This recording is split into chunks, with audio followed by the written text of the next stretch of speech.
Thanks for your support as a channel member, Jacob Depew. Well, after discovering we can mix it up with teams in the Conference North in the last episode, today we face another team in the Conference North to see if we can mix it up with them. This time, we're bringing them to lovely Lincolnshire to see if we can beat them at home. If the idea of that appeals to you, please make sure you leave a nice big thumbs up on this video. If we could get to 2,000 likes on this video, that would be sensational, and I think it would just about guarantee another FA Cup win. I'm sure that's how it works.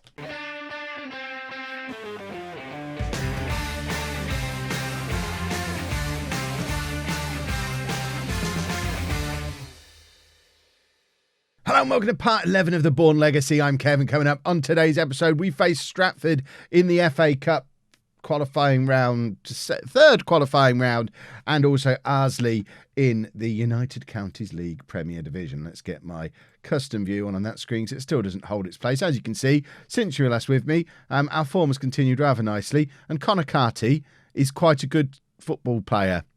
He's scored a lot of goals for us so far this season.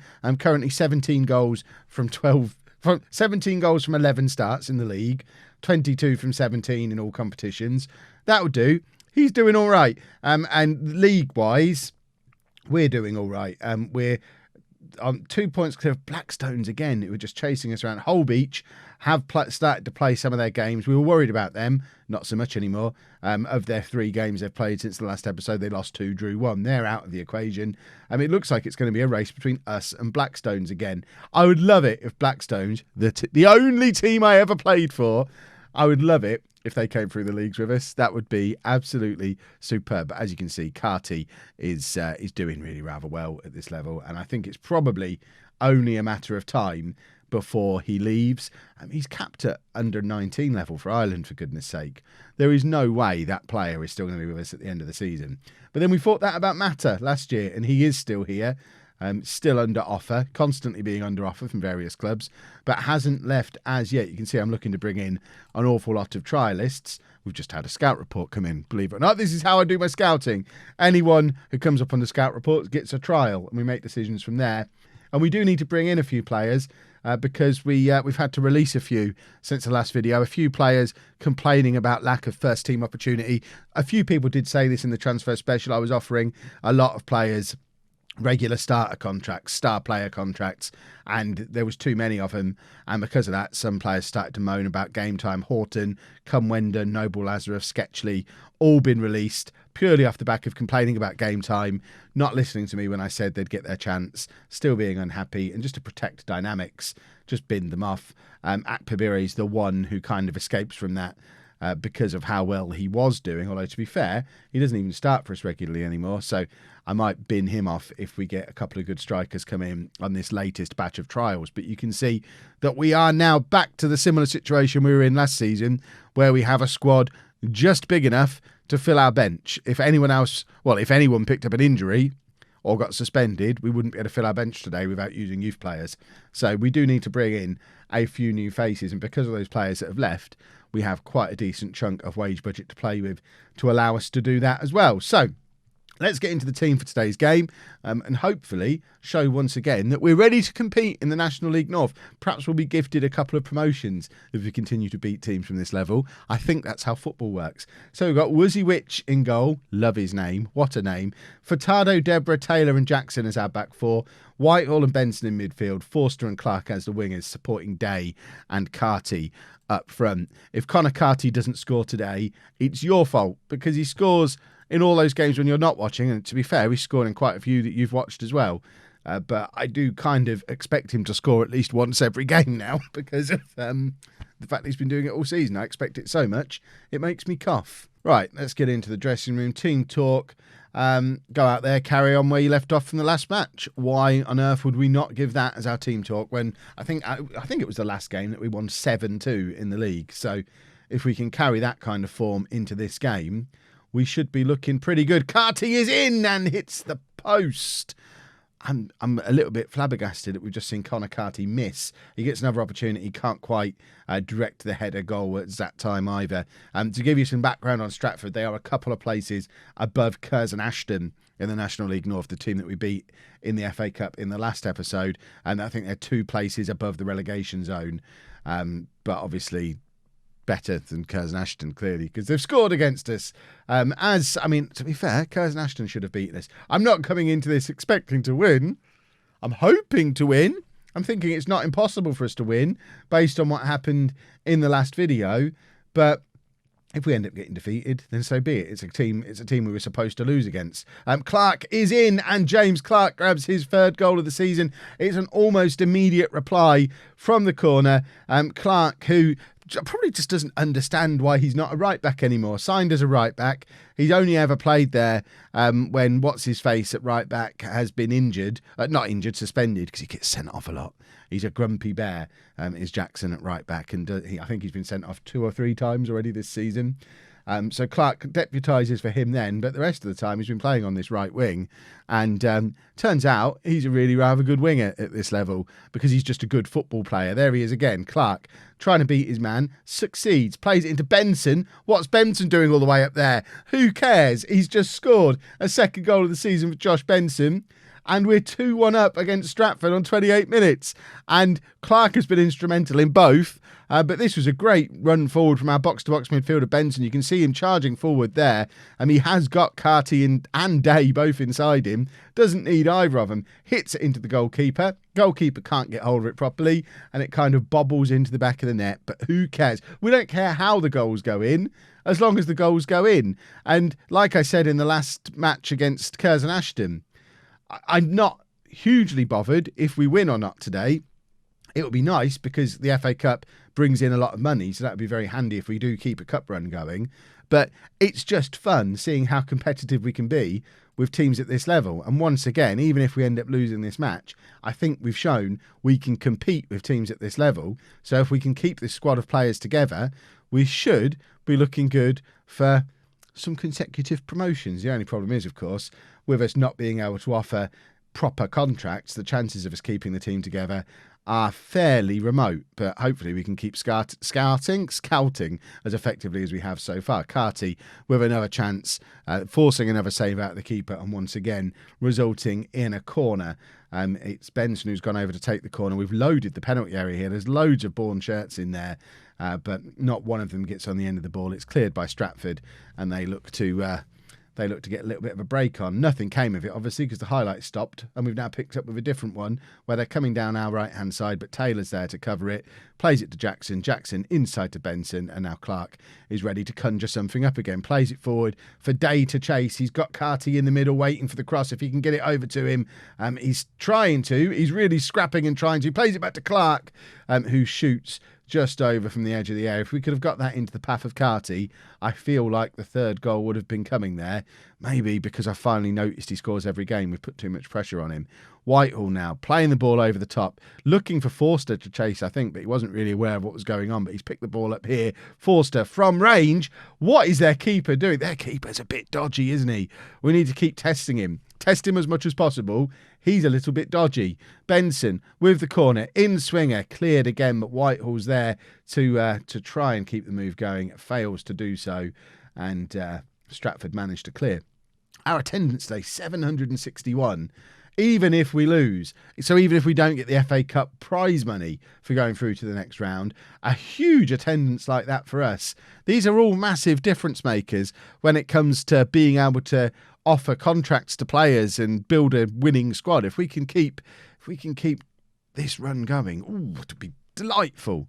Right, we're going to bring Matter on for Jackson and completely shuffle everything around. Get Matter onto that left wing. Forster can go over to the right. Clark can go back to right back and remember how to play there. And we are going to take off Day and bring on Akpabire as well, who is natural as a pressing forward. So it makes. I guess there is an argument we could have taken Carty off there. He was more tired than Day, and Day might have benefited from having 20 minutes playing in his natural position as a poacher. But Carty scores every game. I'd be mad to take him off. And Stratford score almost immediately off the back of those substitutions. It's 2-2 on 71 minutes. I don't know what the situation is with replays and stuff at this level. I guess if we were trying to do things financially the best way, going for a replay and maybe having 1,000 people turn up for a replay and splitting that gate makes us more money. So there is an argument that a replay would actually be better for us, especially if we win the replay and still go through either way.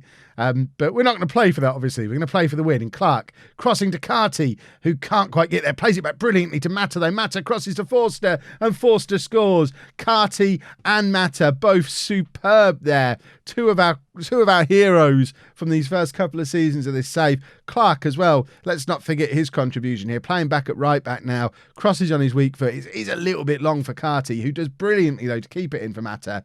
Mata with the perfect cross onto the head of Forster. And we're now 3-2 up again with about 15 minutes left. And Akpabire is trying to get something else going with another move. Can't get past his man, though. But we are there to sweep up the resulting counter-attack. Carty's in here, and once again forcing the save out of their keeper. Carty's been a nuisance today, but just can't quite grab his goal, and bless his cotton socks, it's the worst performance he's had in a Bourne shirt, and I think it probably is time to take him off and actually adjust this tactic, adjust the system around a little bit, just to try and make it through to the end of the game. I'm going to bring Chima on for him. We're going to go to a flat back five, and we'll stick Taylor in the middle of it on cover. So stick him on cover. Chima wants to be a cover player as well. He's just going to have to not be. And I think we're then also going to drop him back. Can he really not play on the right-hand side of midfield? He wants to play on the left of midfield, does he? Well, in that case, just leave them up. We'll leave them up there. It'll be fine. Yeah, I think that... Can Mata come back there? You know what? Just go back and do as you're told. We'll do that. And we'll make him that. I know it's a big risk. And big risk when we're only one goal ahead. But they're such a higher level than us. You know, there's a time and a place for doing a flat back five and trying to defend a little bit. And I think this is probably that time and that place. And it worked. And we're through. I think there's a fourth qualifying round in the FA Cup yet. So I still don't think we're through to the first round proper. But our cup run continues. Let's see how much prize money. I think we had a balance of 25,000 before that match. Let's see what impact both winning the game and getting the prize money and what's presumably a record attendance. Let's see what kind of impact that has on the finances. So confirming the win again. And we get £15,000 of prize money. Clark can get a pat on the head for a beautiful performance. And it's added, like, we got like £6,000 of gate receipts for that game as well. So almost doubled our balance, which is, I mean, that's a pretty handy situation to find ourselves in. The projection's still awful. Let's not worry about that. Let's see who we're going to get in the fourth qualifying round. Here we go then, fourth qualifying round draw. We're being described as one of the smallest teams in it now. We've made it onto the little preview thing. So this is, this is massive. Let's have a look. We're just going to draw all teams again because there's so many teams still in it. And see who we get. Can anybody see us? Where are Bourne? We are at home to Ebbsfleet, so we get to test ourselves against a team who are in the National League. An even better, even bigger and better team than the two we've beaten so far. When do we play that? I mean, we've got to do that in a video. We don't get to find out yet when we're playing it. Or in fact, yes we do. So we've rearranged a game against Blackstone. 17th of October. Is that on the schedule yet? 17th of October. You know what? Should do that in this video. So much happens in such a short time in this save. It's mad. We beat Ebbsfleet, but then we lost to Lutterworth. We got absolutely battered 3-1 at home. We are still top of the league, but we're not going to be unbeaten this season, and I'm very sad. And Connor Carty has finally started scoring again, but it was in a game that we lost. So we've broken him, clearly. We've also lost one of our star men. Andy Jackson has gone to Dartford on a free transfer. They're paying him £475,000 a week till the end of the season. We were paying him like £110 per appearance. So I'm not surprised he's gone. But yes, we will miss him. And we have immediately signed a replacement in the shape of James Pearson, who's a 27-year-old right back who, theoretically, star rating-wise, is even better. Another one would be a good player in the Conference North. So I don't think we're missing out massively. He was at Bromley on loan last season, playing in the National League where he played 28 games. So I don't think that's a bad replacement, to be honest. And we've also brought in a few other players to fill out the squad. A few other. I've signed 7 players since the last match. Mark Helm is a central midfielder / attacking midfielder, previously off of Manchester United. And I think we had him at home last year as well. The name looks familiar. Alex Reid is a striker, but we've signed him primarily to be competition for Clark on the right wing. That was when I was planning on potentially dropping Clark back to right back when Jackson left, but in the end decided to bring Pearson in as well. So Reid is probably one who you're going to see released before you see him play. Fidel O'Rourke is an 18-year-old striker, 4-star current ability, so almost as good as Carty, better than Day. He was at Liverpool previously, hasn't exactly been spectacular just yet, but give him time. Michael Woods is a 30-year-old central midfielder, an old man, but 3-star current ability makes him the best midfielder we've got at the club. It's a position where we needed a little bit of ability, and to be fair, if we look at his career, he's only 30 years old now, but he was playing in the National League last season, where he played 25 games. He's been in the National League for years, previously in the Football League as well. He's exactly the calibre of player that we'd want to bring in, and I think he's a bit of a... Was he not a former Football Manager wonder kid, like 12 years ago? Probably a Championship Manager wonder kid. I remember a Michael Woods, young midfielder called Michael Woods at Chelsea, that you'd always want to sign going back 10, 12 years or so. So I think that's him. It must be him. Pearson we've already looked at. Mark Ellis is another centre-back we've brought in, 32 years old. But again, better than everyone we've currently got. And this guy was playing in the Football League last year. 8 games in League One for Tranmere last year. He played regularly in League Two for them the year before. Been in the Football League, sort of bobbing between the Football League and the National League all his career. I know he's 32 now, but to be able to bring him in at Tier 9 is ridiculous. And then we've just had a little gamble on a youngster. Stefan Vukoji is a Serbian under-21 international, can play anywhere in the attack. Only 2-star current ability at the moment. Can't say ability, current ability at the moment. But he was previously at Brighton, not played anywhere, got 5-star potential. We've signed him as a breakthrough prospect, so he's not going to expect football straight away, and he might end up being any good. We might end up releasing him. The joys of being in Tier 9. So this is the team that we're putting out there for the Ebbsfleet game. As a little reminder, Ebbsfleet are 20th now in the National League. So they're, although finishing 4th in the National League last year, they are in horrible form this year. If there's ever going to be a time to beat them and find a way into the FA Cup first round, it feels like this will be the time. But we're going with Wuziewicz in goal, a back four of Furtado, Taylor, Ellis and Pearson, Woods and Benson in midfield, Forster and Clark as the wingers, with Day and Carty up front. So quite a changed team from the team that played in the last round of this competition earlier on in this episode. But it does reflect life at this level and how difficult it is to keep hold of our players. Jackson was a huge loss and someone I didn't expect to be losing quite so soon either. I think he only played 12 games for us.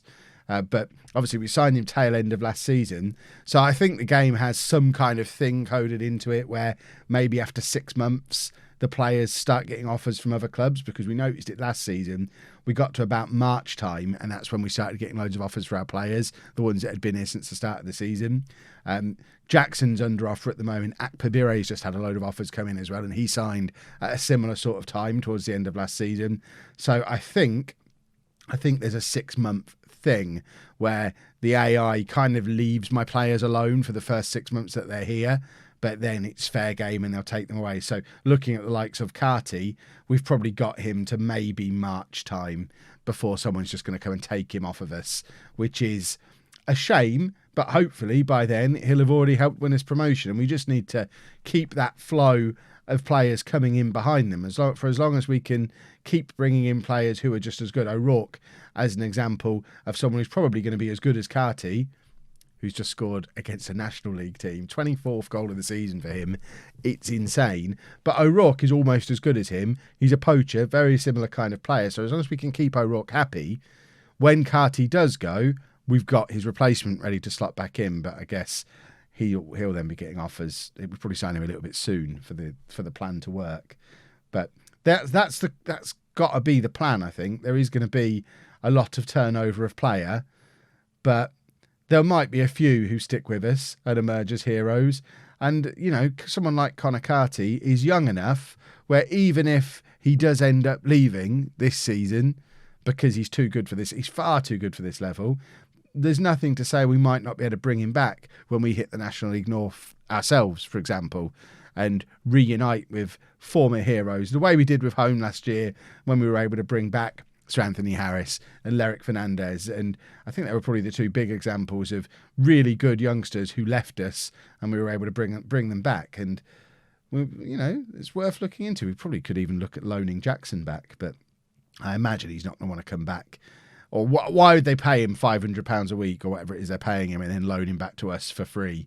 It makes no sense. But more importantly, I'm sat here discussing transfer policy while the biggest game in the history of the football club is going on and we're winning it.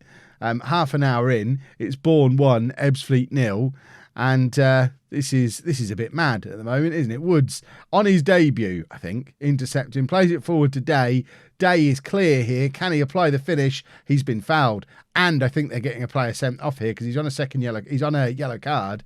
So presumably this is going to be his second yellow card, a red card and a penalty on 31 minutes and the opportunity for us to go 2-0 up against 10-man Ebbsfleet. This could be huge. If Ellis can convert, he cannot. Not really sure why he was taking the penalty in the first place. Presumably because he's old. So he used his seniority. Look at the amount of fans we've got behind that goal. This has got to be another record attendance for us. I think it was 761 in the last round. It didn't. I don't think we got the notification to say it was a club record attendance. It was certainly the biggest one since I've been here.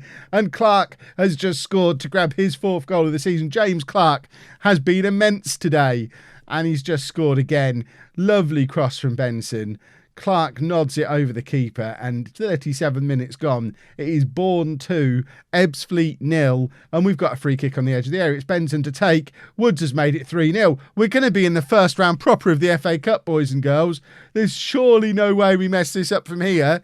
This is one of the most ridiculous cup runs I've ever been on in Football Manager.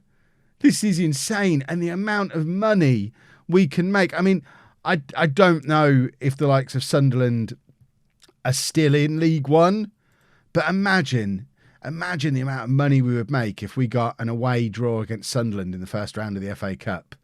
That's setting the club up for 3 years money. That would be. I mean, we won't get that. It'll be.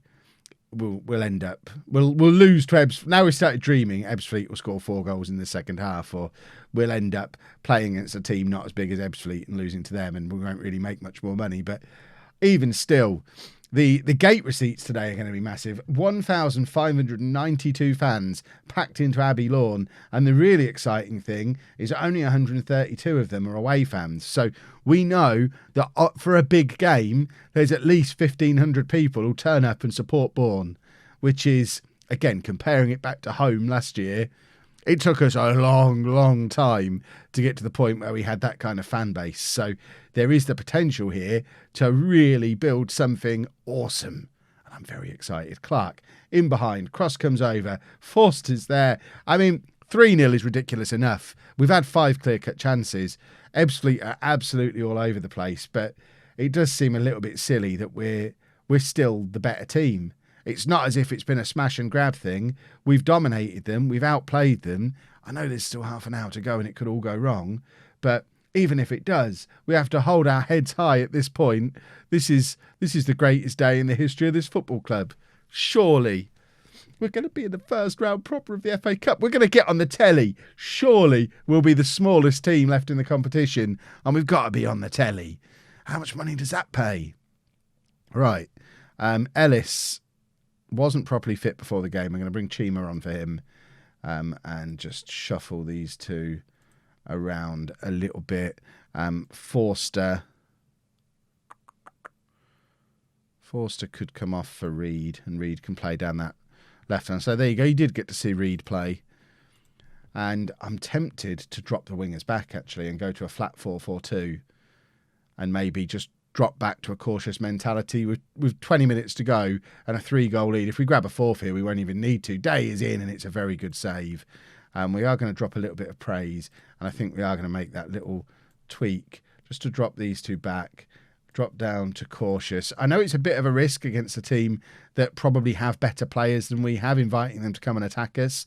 But at the same time, we've got plenty of defenders who theoretically have the ability to be playing in the National League or even have played in the National League recently. So I'd like to think we should be able to defend a 3-goal lead with 10 minutes to go. You would hope. Woods is shattered. We're going to bring Wilding on for him in midfield and make him... We're not going to bring him on, actually. We're going to bring on Whitehall because we want him to come on and do that. Just add a little bit more crunch into the central midfield. They're uninterested. They've given up. They're ready to go home. Bye-bye, Ebbsfleet. Whitehall. There you go. That's what we brought him on for. A desperate goal line clearance. And, we've done it. We're into the first round of the FA Cup. This is nuts. And it was easy. This is a cup run that will go down in history. And now we need to see who we've got in the first round. And my word, are we hoping for a massive, the biggest teams you could imagine away from home. I mean, Posh would be, it's not going to, 25 grand we got for that. Our balance is up to £76,000. That projection. This is what I mean. If we could earn £250,000 for this first round tie, which is conceivable if we get the right club, we'd be set up for years. Let's go do the draw. Here we go then. And hashtag United ruining it for everybody because they're also tier 9. So they're obviously the ones who are going to get on the telly. But Sunderland or Portsmouth away would be massive. Hashtag United would be fun. It would be a huge anti-climax. I guess it's a chance to get through to the second round because we've beaten so many teams better than them. They're currently second. They look like they're going to come through the leagues with us as well.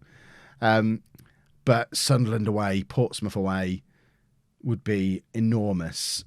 I know there's a lot of games here, but we're gonna add a little bit of tension to it by doing the draw and just keeping our eye out. Southend would be a fun one because we've managed them before. Wigan, fairly big club, or at least decent history recently. Or do we want to push on for the third round? Do we want teams we could beat? Barnsley would have been fun because obviously I'm managing Barnsley in non-league to legend. How many teams are left? There's still loads of teams left. I would love this one. It wouldn't be the best financially. Certainly wouldn't be the worst either, but this would be amazing. I would love this. That's a juicy tie. Posh against McDonald's. But we keep the draw going. Any League One club would be a lot of fun. But obviously we want a really big one. Sunderland away has got to be the dream tie, and I haven't noticed Sunderland come out of this hat yet. So as long as they're still in it, Peterborough Sports still in the FA Cup. That is awesome. And there's lots of very small teams making it through to this stage. I love playing with the Tier 10 database because it does get a little bit unbalanced and you get nonsense like this happening because there's loads of teams out there signing players that are too good for the league that they're in the same way we are. Nuneaton would have been fun as well. Just for a bit of LOLLUJO history. Right, Portsmouth away. We will take this one. This one will set us up for the next 3 years if we can get this. Come on. Stupid Rotherham. Bolton. Bolton's a big one as well. Stupid Cambridge. There are not many teams left in this. Hashtag United are still... Right, we're at home. So, who would we like? Hashtag United would be a lot of fun just for the clickbait. Taking it outside of YouTube for a minute, outside of the save for a minute, YouTube-wise, that one would be fun. Sunderland at home, we're going to sell out and then try and get a draw. Really, now we're the home team. I want a beatable team. Hashtag United would be perfect. Fareham Town, who are currently playing in the Syndham's Wessex Premier League, which is an equivalent level league to us. We have got the opportunity there to make it into the second round of the FA Cup. This cup run could conceivably keep going. And obviously we will check in with it again in the next video because it'll be around here somewhere. We could potentially get the FA Cup game and the Blackstones top of the table derby clash in the same episode.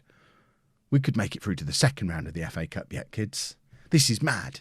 If you've enjoyed that, please make sure you leave a nice big thumbs up on there for me. Subscribe to the channel for daily Football Manager videos. And thank you very much for watching.